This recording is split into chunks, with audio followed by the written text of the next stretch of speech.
সুন্দর লিলেন প্রিন্টের এই কোর্সেটটি আমি তৈরি করব। তো দেখেন তো ড্রেসটা কিন্তু জাস্ট অসাধারণ। আমার পিক যেহেতু দেওয়া যাবে না, তাই আমি একটা ফেস কালেক্ট করে দেন আমার ড্রেসটা আমি করিয়ে দিলাম। তো দেখেন কিভাবে ড্রেসটা বানাচ্ছি, একটু রাউন্ড শেপ হবে। আর ওটাতে যেহেতু কোয়ার্টার, আমি 4 কোয়ার্টারের মতো দিব, কারণ বোরকার অপোজিটে এটা আমি পড়তে চাচ্ছিলাম, তাই একটু লং শেপ করছি। তবে খুব একটা না, 4 কোয়ার্টার। তো এই তো প্রথম পার্টটা কেটে নিয়েছি। আর এখানে কিন্তু বাটন যে প্যালেটটা, সেটার জন্য 1.5 ইঞ্চি পরিমাণ কাপড় এক্সট্রা নিয়ে আমি ওটাকে ভাঁজ করে নিয়েছি, এই যে দেখতে পাচ্ছেন।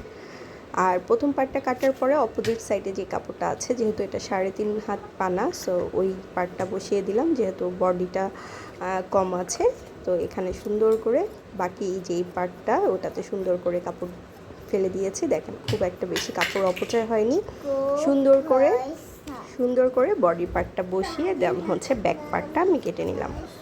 আর এই তো প্রথম পার্টটা কাটা শেষ। এবার বাকিটা সেলাইয়ের জন্য, যেহেতু অল টাইম হিজাব করবো, সো এটাতে আমি আর কোনো কলার বসাবো না।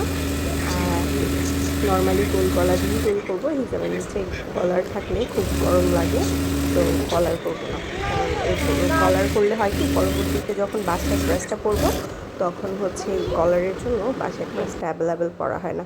তো এই তো আমার ড্রেসটা তৈরি করা হয়ে গেছে। কেমন লাগলো? ভিডিও ভালো লাগলে লাইক, কমেন্ট, শেয়ার করতে ভুলবেন না। আল্লাহ হাফেজ, আসসালামু আলাইকুম।